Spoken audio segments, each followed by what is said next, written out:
tell me about the recent, I don't even know if I would call it diplomacy, but everything that happened with Iran. Are you privy to what had happened? Like, did we blow up the nuke site or what? Like, why is there so much disinformation here?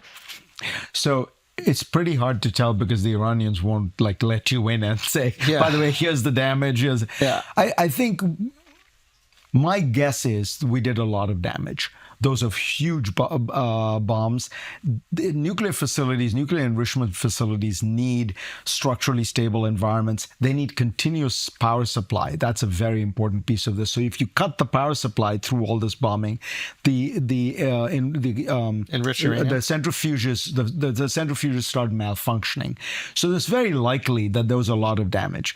But the key thing to remember, and this is the point that the International Atomic Agency had said, they can rebuild because you can't bomb the knowledge out of there. And remember, nuclear technology is now 75 years old. This is not like cutting edge, They're not making microchips. Right, exactly. This is like the world of transistor radios and television tubes and stuff. This is 1940s technology. Yeah. Can they rebuild it? Sure. And so the real answer is going to be, you've got to come to some agreement with them. You've got to allow for monitoring and inspections.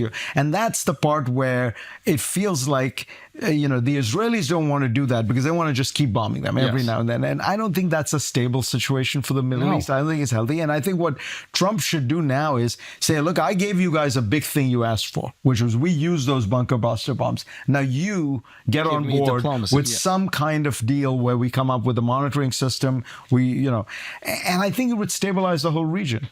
But look, the Israelis have done, so if you're asking what is like the big story of the last 5-7 years, the big story is Israel has become the superpower of the Middle East.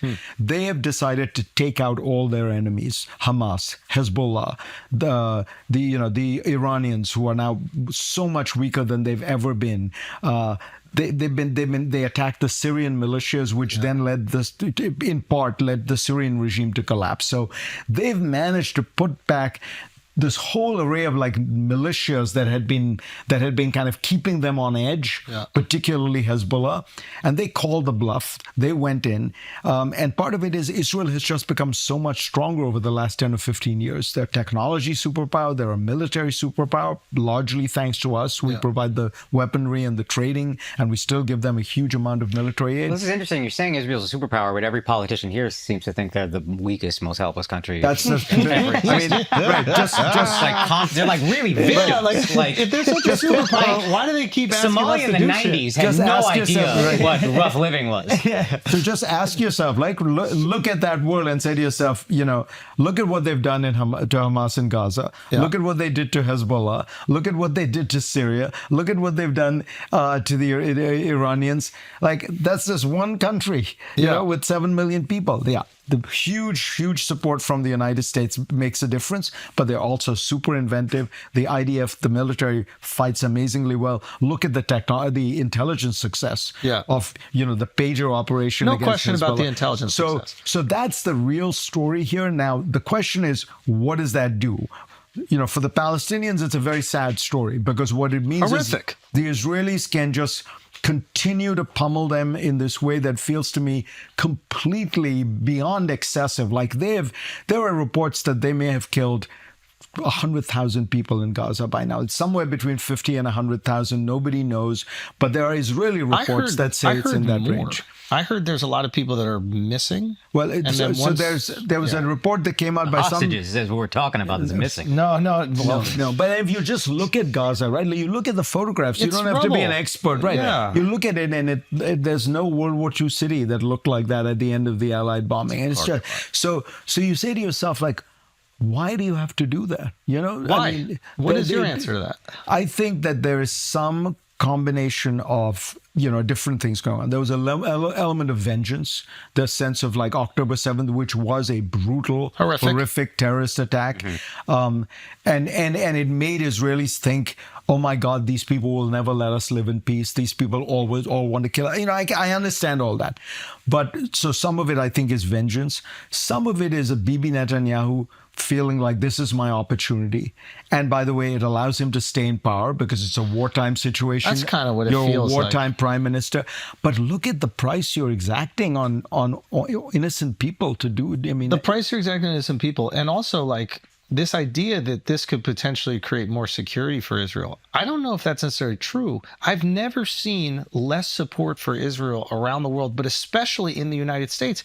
I don't know Americans outside American Jews that support what's happening right now. And I think a lot of American Jews know in their heart that this is not right. They don't want to say it out loud.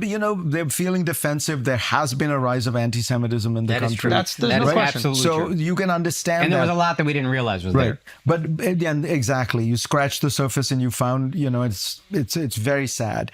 But I think that at the end of the day, even Israelis are going to look back on this and go, what the fuck?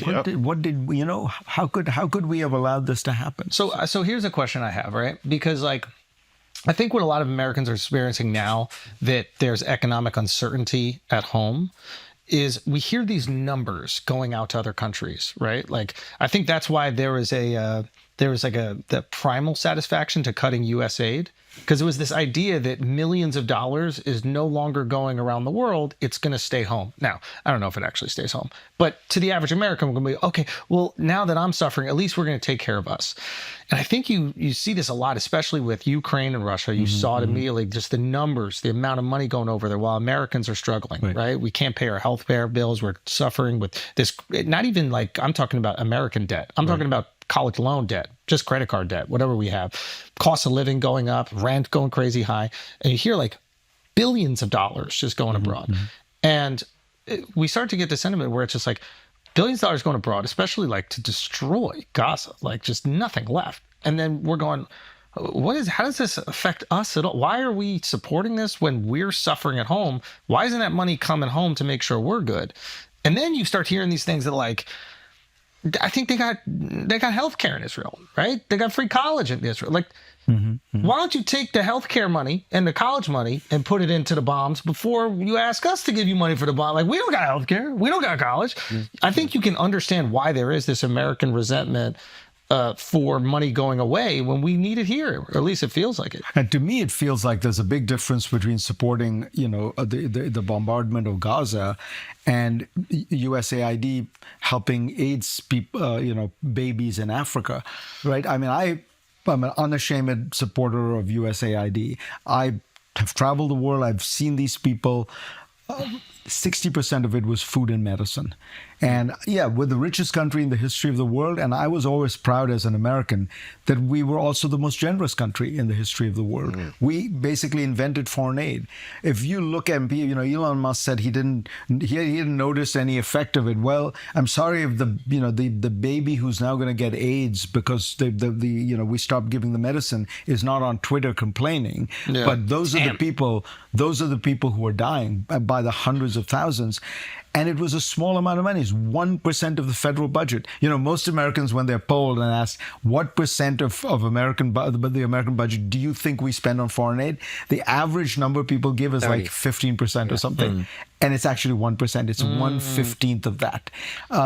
It's a small amount of money. You could trim it back some, but that was America at its best. But